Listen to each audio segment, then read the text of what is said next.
Well, a very good evening and welcome to the broadcast. Majority Leader Kimani Ichung'wah calls it judicial activism. He says it should end and falls short of castigating some justices. Tonight, we interrogate what next for the William Ruto administration in the wake of the ruling that don't favor it. We speak to Advocate Steve Ogolla. He is an advocate of the High Court, and he has a lot to share with us tonight on this. He'll be coming in a little bit later, in about 20 minutes. At KTN News KE, the hashtag as always is News Hour. Amaresha Waiting is with us tonight on sign language. Let's now get the show on the road. We begin with our top story tonight.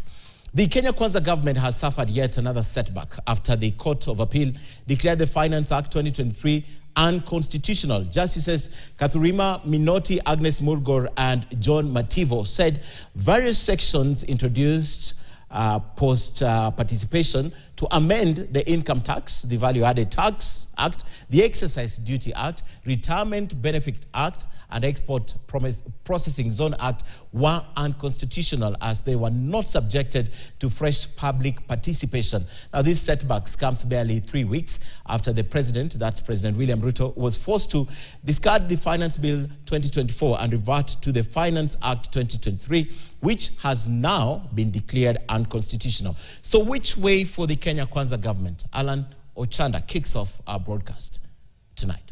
President William Ruto might be forced to fall back to the Finance Bill 2022, which was done by his predecessor Uhuru Kenyatta's government after the Court of Appeal dealt his Kenya Kwanza a blow by declaring the Finance Act 2023 unconstitutional.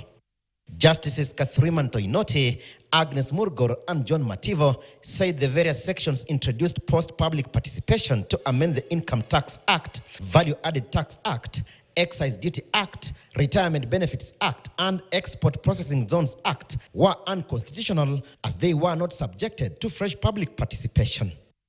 The ruling reads, quote, the enactment of the Finance Act 2023 violated Articles 220, Section 1A and 221 of the Constitution as read with Section 37, 39A, and 40 of the Public Finance Management Act, which prescribes the budget-making process, thereby rendering the ensuing Finance Act 2023 fundamentally flawed and therefore void ab initio and consequently unconstitutional, end of quote. The first hit is the fuel levy, which was increased from 8 to 16%. Others are the roads maintenance levy and taxes on electronics. Your Excellency, the bench, headed by Justice Minoti, found that the National Assembly had jumped the gun as members of Parliament passed the act without estimates of revenue being gazetted and included in the appropriation bill. President William Ruto's government was clutching onto the act to raise funds to run its agenda after withdrawing the Finance Act 2024 following waves of protests from Gen Zs. With the ruling decreeing that the National Assembly violated the law, what is left now is taking the government back to President Uhuru Kenyatta's tax books to continue oiling its agenda. At the same time, the court indicted the August House for passing the act for a second reading without the then Treasury Cabinet Secretary Njuguna Ndung'u presenting the budget proposal. They viewed that the final product had no legal foundation to stand on, therefore unconstitutional. The ruling reads, quote, the only option is the National Assembly to follow the path carefully delineated by the Constitution and the Public Finance Management Act. Any other path, no matter how expedient it may be, is not only unconstitutional, but is littered with substantive procedural flaws and highly impermissible unconstitutional transgressions, all of which will end with an illegal outcome. Nothing good can come out of an illegality, no matter how attractive it may be. End of quote.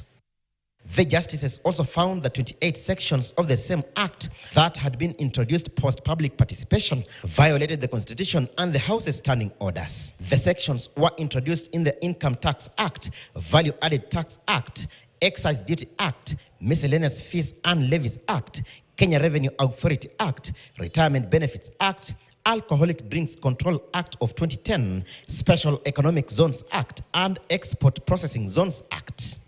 They were of the view that Parliament should give written reasons why it is rejecting proposals from Kenyans as a way of promoting transparency. They observed that it would be in vain to ask for comments, then walk away as if nothing happened. The cases were filed by Busia Senator Okia Omtata, Peter Agoro, Dr. Paul Saoke, Azimio la Umoja One Kenya Coalition Party, Kenya Human Rights Commission, and Katiba Institute, among others. Alan Ochanda, KTN News.